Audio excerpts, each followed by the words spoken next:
Oh boy, this is gonna be a long one. You know how obsessed I am with the comics in MLP?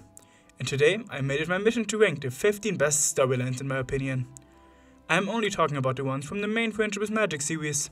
Spin-offs and such are excluded because I have a hard enough time choosing already. He's only including the mainline series because he's lazy. Without further ado, let's jump right into it. Starting with spot 15, From the Shadows. It tells the story of a descendant of Stygian, with the power to bring stories and books to life, as well as erase them completely. What makes the story great is that it's written as a setup for shadowplay. I know many thought shadowplay was underwhelming, but the story, among others, helped redeem it. Said descendant of Stygian learned of the past of his ancestor, and wanted to erase that part of history, to make sure no pony else would be inspired by his actions. Well understandable, it's the wrong approach, and Twilight helps him see that, because we have to learn from the past, not forget it. This, in addition to his incredibly interesting powers, makes it into a story worthy of spot 15. Too bad Equestria still can't keep its history recorded. Spot 14, Tempest's Sail, answers the question what Tempest did after the movie. Well, partly. We already knew that her plan was to go across the world fixing what the Storm King broke, and during those travels, she reaches the Crystal Empire, which enables a whole different thing.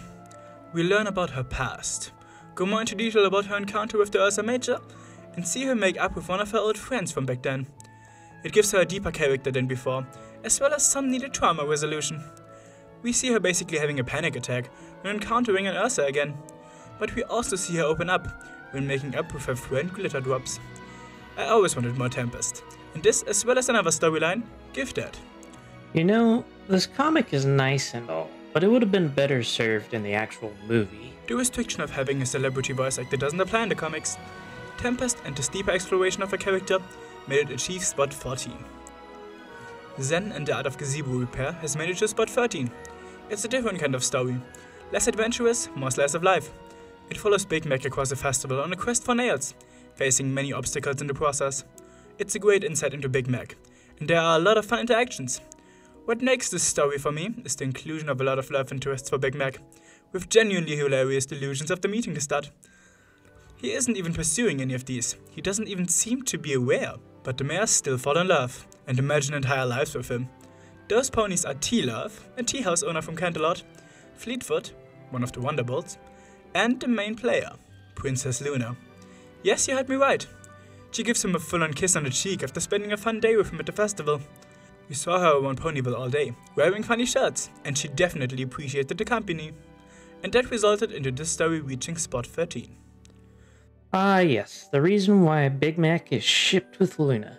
No notes, Luna's the best. Spot 12 is the first single issue on this list. I call it Pear Apple Pie. You know me by now, the perfect pear is my favorite episode, and this story is basically an extension of that.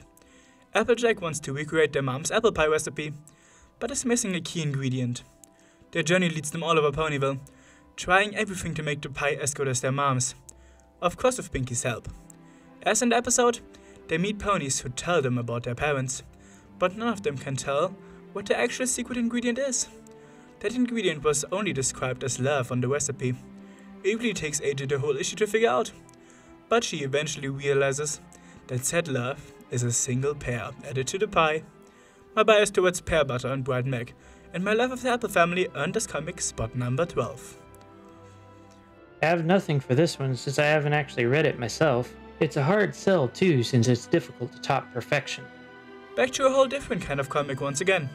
Spot 11 is occupied by the Convocation of Creatures, a story about a summit of all the species Equestria has to offer. This might seem like only a politics-focused story at first. That's because it is, but these politics are so important for the world building. The inclusion of the existence of the summit already shows us that the horse monarchy isn't an all-governing superpower in this world. They aren't all controlling dictators, and the sisters aren't even controlling all of Ponydom alone. They have help, and everything goes through a ton of bureaucracy. In all of these kingdoms. That's what the story is about. An error in their filing almost causes turmoil for all, and if it wouldn't have been for the people pulling the weight behind the scenes, Equestria would have lost a ton of land to the Griffins. Those people behind the scenes are the heroes, and all of the nations have them. They're educated bureaucrats, historians, and archivists. This focus on what really goes on behind all these nations makes it worthy of spot 11. This might be my bias as a German, but I love to learn more about how these governments work. Of course the German loves the red tape story. He could have gone with the random race war between yaks and dragons here. I know this was boring for some of you, so let's go back to another single issue on spot 10. Discord for the ages. The story's charm comes from, you guessed it, Discord, showing the extent of his powers through taking Fluttershy and the CMC on a trip through time. This is filled with Doctor Who references, which I definitely enjoy, but my main fun with the story is that we explore an ancient Egypt kind of time, in which we see cat versions of the main six. One of these cats that isn't based on one of the characters we know is characterized as one of Discord's old flames, and she is not fond of Fluttershy, strengthening Fluttercord for me. She's a threat to her relationship with Discord, and she knows it, hence her hostility. Shipping, references, and adorable Fluttershy images make this fit for spot 10. The inclusion of an Anubis character doesn't hurt either. Spot 9 has even more Discord, and Chaos Theory. In this storyline, the writers experimented with the thought of what would happen if Discord was a being of pure order instead of pure chaos. A rare astrological event changes him to become Accord. At least that's what he told us. At first this doesn't seem bad. Pure order, pure harmony. But as you'd expect, it isn't. He has the wrong idea of order and agreement, forcing it on every pony. Similar to Starlight's ideas with her village, basically putting everyone under mind control. Only later we learned that Discord changed himself to fit in better, thinking that would make him more loved. Starlight in the end is the one who convinces him how loved he already was as Discord, and how wrong his way of Accord is, and he changes back. Discord is such an interesting character to explore, and hitting his insecurities like they did here is simply perfect. All this, combined with the last page, which celebrates 50 issues of Pony Comics, makes it more than deserving of spot 9. Spot 8 has even more to do with Discord, or rather Discord's home dimension. Chaos Pinky explores the origin of Discord's power, and the scenario of what if Pinky got full control over them. Pinky gets access to Discord's dimension, taking it over and gaining his power in the process. This is a good story in and of itself, but if you consider the implications, it becomes way more. It explains the origin of Discord's power, because his dimension is where that chaotic energy comes from. In addition to that, it's the first time Pinky gains chaos powers. The comics did it first. And I have a full-on theory how that helps to explain her weird powers overall.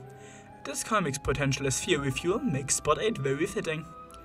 So the end of that one fight scene from the show just made out to be longer. I covered spot 7 on my channel recently. Ponies of the Dark Water.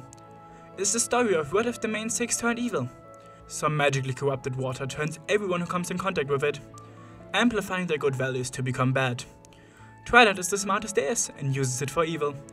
Applejack's good sense for money turns her full capitalistic. Flutter's care for animals turns into hate for ponies. Pinky's fun is only fun for herself at that point. Rarity destroys everything that isn't fine enough for her. And even Luna gets turned back into Nightmare Moon. It's one of the biggest dangers Equestria had to face, and the only thing that could have made it worse is if they worked together. Then they would have been unstoppable. It's a psychological masterpiece, going into the topic of how too much of a good thing can be incredibly bad. Your best quality is turning into sinister assets. It's incredibly scary and way too real. This has definitely made Spot 7 a good place for the story. So we're going with the DC Comics, the hero, but get this, they're evil storytelling. Now we go back to the lovely ones, with Spot 6, and Nay Anything. The story of how Cadence and Shining Armor got together. It's one of the older issues, but not less interesting than Peak of the Comics. It's a delight to see Shiny in his youth, so innocent and shy towards a very proactive Cadence, who even conspires with Twilight to get her man. Both love each other, but take until the actual school dance to realize that the other feels the same way. It's a tropey high school love story, but well executed, and finally telling us how this beautiful couple found its way to each other. Shining Armor the dorky nerd, and Cadence the popular girl. It also showed a young Shirley and Maya Mare talking about their future. All this makes this Coney Festival a worthy choice for Spot 6. Yet another storyline that should have been in the show. Why do they leave some of the most interesting world building to the comics they then ignore? Spot 5 is the second storyline the comics have ever put out. Nightmare Rarity. So popular in the fandom, but so unknown that she is an actually official character. Putting aside the amazing design of this character, that is simply to die for, It's a full-on story about Rarity's mindscape. It gives insight into her insecurities, depression and full-on fear of abandonment, and not being needed. It's relatable to a scary point for myself and for many others. It's also very early, showing off how the comics can go into more sensitive and darker topics, and is in my opinion, still the best discussion of these topics in the entire franchise. Aside from that, it also goes into the topics for Luna, and starts the journey of her forgiving herself, while explaining how her design changed from Season 1 to her second appearance in the show. And I haven't even mentioned the Nightmare Forces, which are the true origin of Luna's first transformation to Nightmare Moon, as well as Rarity's later. This amazing bunch of lore and a testament to the ability of the comics to go dark through the deeper discussion of Luna and Rarity make it likely a little bit too low on spot 5. Yes. The Let's Lasso the Moon comic arc. Honestly, I wouldn't be surprised if the moon bit was what made the whole storyline non-canon. That should show you that what is to come is gonna be even better. With spot 4, Siege of the Crystal Empire, the first of the Somra stories in this list. I'm sure you all agree with me that the show has done Somra dirty, but the comics make him live up to his full potential, and this story is part of that. It tells the story of the revival of Somra before Season 9 was even a concept, but not with a simple snap, but a whole journey that his childhood friend, Radiant Hope, had to undertake to restore his remains with her incredible healing magic. It explains how Somra became the evil lord he is through his backstory, his childhood in the Crystal Empire, together with his childhood friend. It also introduces what Somra really is, because he isn't a pony. He is an Umbra, a species of shadow creatures that was a threat to the Empire long ago, before even the Royal Sisters came to power. Ancient equestrian history. I know this is a lot, but that's because the story shows a lot of important stuff overall, for equestrian lore and Somra. And it ends with Radiant Hope changing Somra's mind about the destiny he thought he had. He doesn't have to be the evil champion for the Umbra. He can choose for himself. He is the reason that the story has a good ending and gets reformed in the process, through all the princess's power. They set up a potential follow-up story with Radiant Hope and Somra going to restore the old princess of the Crystal Empire, Amore, but they sadly never made it. If this rant that only touched on the greatness of the story didn't convince you that spot 4 is more than earned, then I recommend you check out my videos on that storyline, where I go into way more detail. Spot 3 is even more Somra. In the storyline, Reflections. We explore an Equestria opposite to ours, a parallel dimension reached through one of the magic mirrors that Starswirl and Celestia created. Yes, you heard me. They were the masterminds behind them, and visited many worlds. One of these being a world with an Equestria, led by the good King Somra. That Somra is handsome to no end, and I'm not the only one who lost himself in his eyes. Our Celestia did the same, causing her to visit that world more and more, connecting them more than they should, against Starswirl's orders. It's a story about love, about loss, and about sacrifice. This tragic love story is what made me start loving Celestia, and it explains why she never seemed to take any interest in romance. She had loved once. That love almost destroyed 2 entire universes, only for her to lose it in the end. Are we sure IDW doesn't want to be DC? Her love, Somra, sacrificed himself for the survival of both worlds, disconnecting them from each other, leaving only memories behind. Exploring another world alone would have been an amazing story, but they simply had to pull at our heartstrings and make me cry more than any other story did. I want to talk more about it, but this video is gonna be heckin' long as it is. It's safe to say that spot 3 is an understatement for this. You wouldn't want to see Inverse Doc. He's evil. We reached spot 2, and the biggest story in the entirety of the comics, Season 10. I know this includes 14 issues and a special, but if I had split it up, it would have dominated the list, so it gets mentioned here as one big bunch.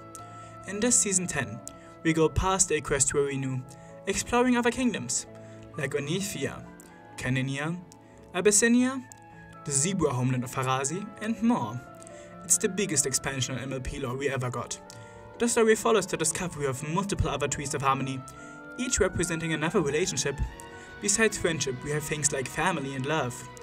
It's finally giving us a deeper answer to the origin of the trees, and a deeper insight into, for example, Sokora's past, and why she is the way she is. There's way too much to go over in this short segment. In this ranking video, the fate of Equestria hangs in the balance, and so many characters are working together to save it. This season also introduces so many new characters, and even species like all the amazing creatures that live in Phawazi, like the Abada and the Kelpies. And in between all those big stories, they include some more slice of life ones, like a look into the past of a young Alicon, Celestia and Luna, or a written out form of the first start of the romance between Cheese Sandwich and Pinkie Pie.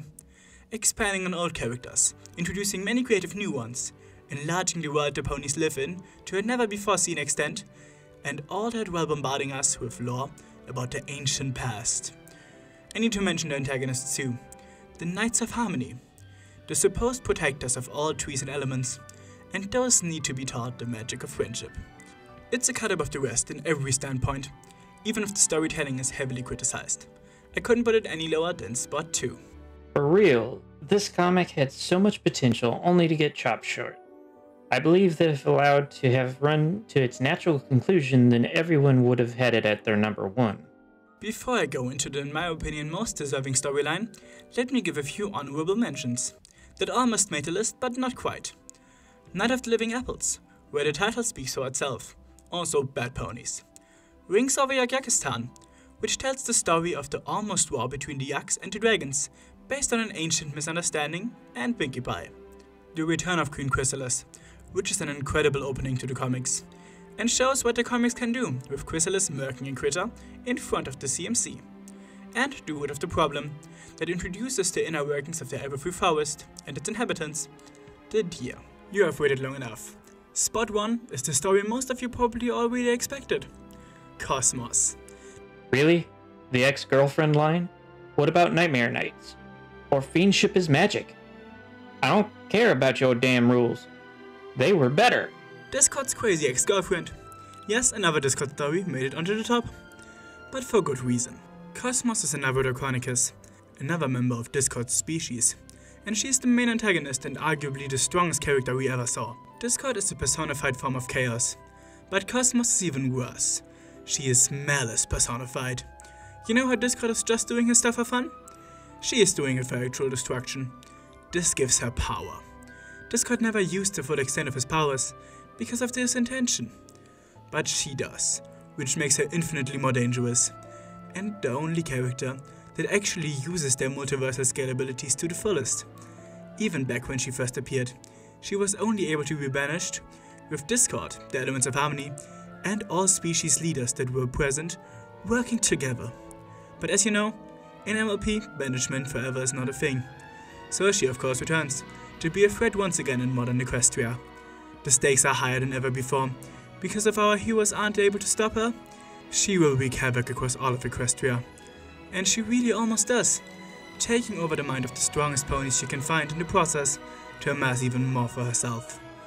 Only through Discord's trickery are they able to banish her once again, but who knows for how long. This story ends with Discord being told that he actually made do on his past mistakes, through his repeated assistance in these situations. I haven't even touched on the love story here yet, because Cosmos still believed she was doing this for her relationship with Discord, who is her loyal puppy, nothing more. So it's safe to say that she is Discord's toxic ex-girlfriend. She and her powers are all too well suited for spot number 1. Now for the please don't hate me if I didn't like your favorite disclaimer. Keep in mind that this is only my list. I reserve my right to change my opinion, and you don't have to agree with me. But it's what I think about these stories. I adore the comics. I think that much is evident by now, and I hope I could convey that love to you. Be it that you now want to read the comics too, or just check out my videos on some of the issues. I am the Comic Pony, and this is what I do. This video was a ton of work, probably my biggest project outside of my giant collab. So you would do me a giant favor if you would like, share and subscribe if you enjoyed it. It would all be really appreciated. I haven't gone into some of these stories as deep as I wanted, because of time constraints. There's so much more character, world building and action to see, even past the discussed stories. And I hope I piqued your interest at least a little bit. Now it's time for you. Did you like the video? Which is your favorite comic storyline? Do you have a favorite character from the comics? Let me know. Join my Discord if you want to discuss some more. Thanks to my patrons, especially to Maverick. And until next time for the Ponies, Pony Fellas, and bye.